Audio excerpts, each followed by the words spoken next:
Hello, and welcome to another episode of my Type 35 build.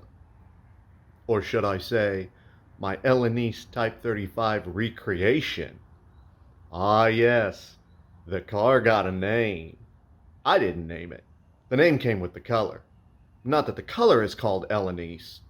Here, let me break it down for you like a fraction. In the 1920s, there was a French theatrical dancer and her stage name was Elanese. While on vacation one year, she was injured in a skiing accident. As a result, she wasn't able to dance anymore. So what does an out-of-work dancer in the 1920s do? She becomes a race car driver.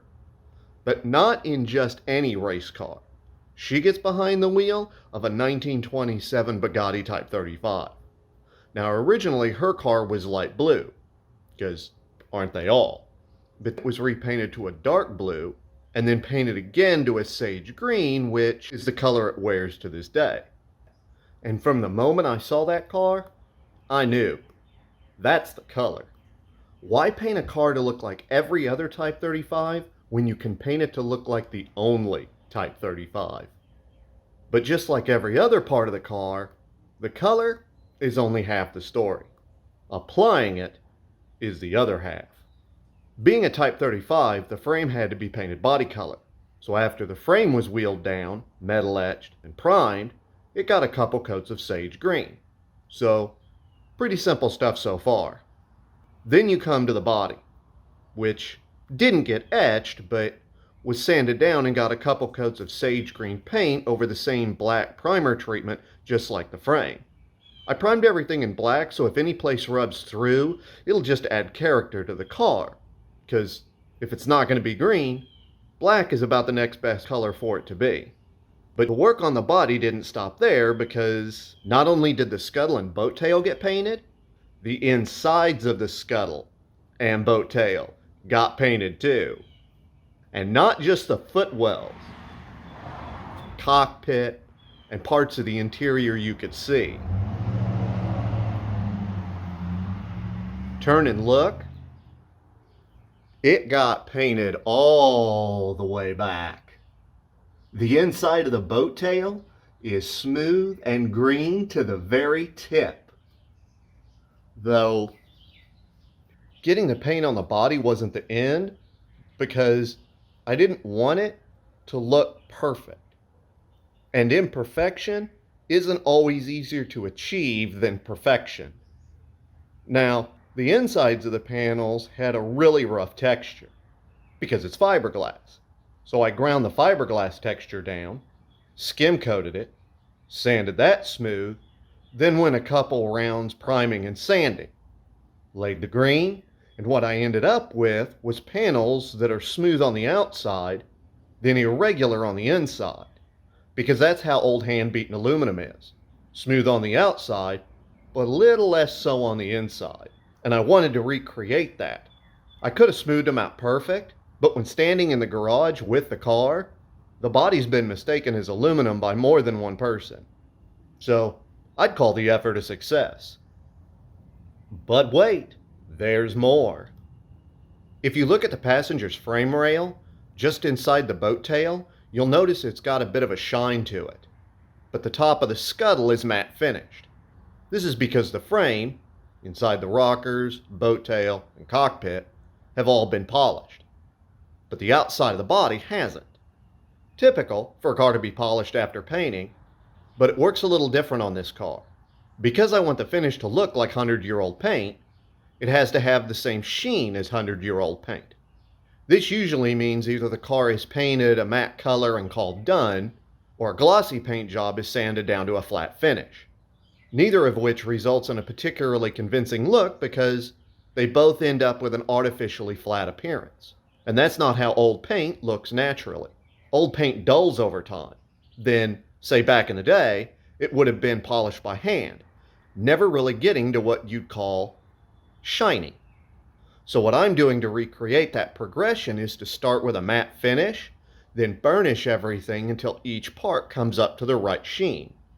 Which I am doing with this.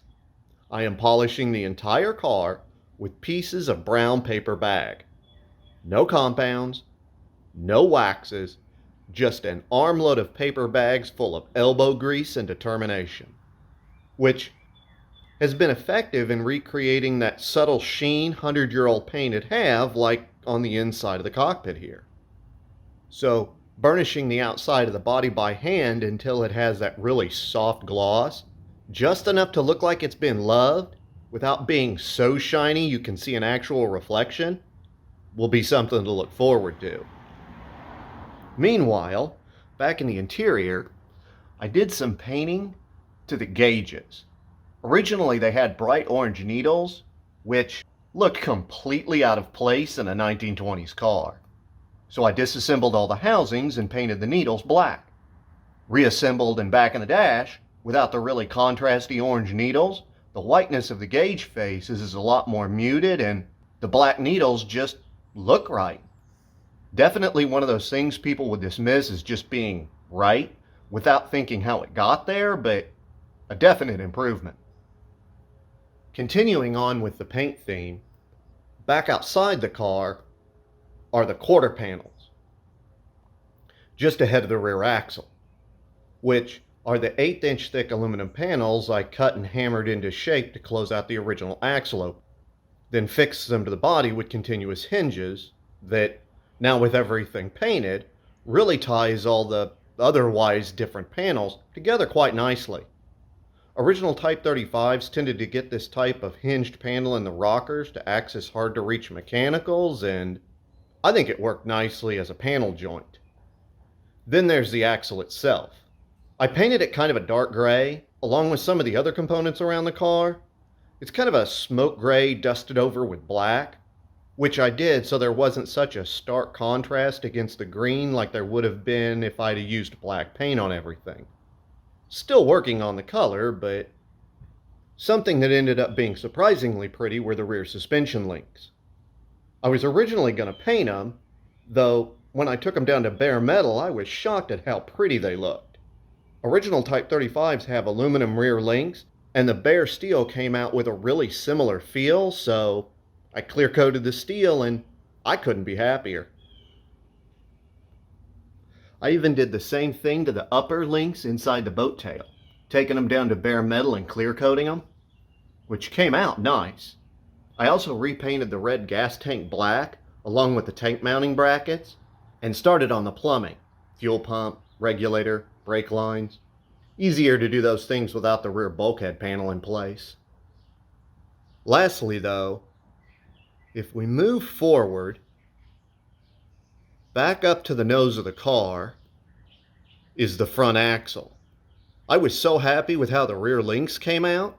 I thought, the axles on the Type 35s are aluminum too, so how would it look with the same raw steel finish as the rear suspension links? And oh, it looks so pretty. All wheeled down and clear coated. It's going to look really nice once the front end is complete. I might need to tone down the gray on the calipers and brackets, but the axle just looks nice. Still a few things left to do. Mount and plumb the cooling system, hang the hood sides, exhaust, wheels and tires, the interior. Oh, wait until you see the finished interior. It's a magnifique.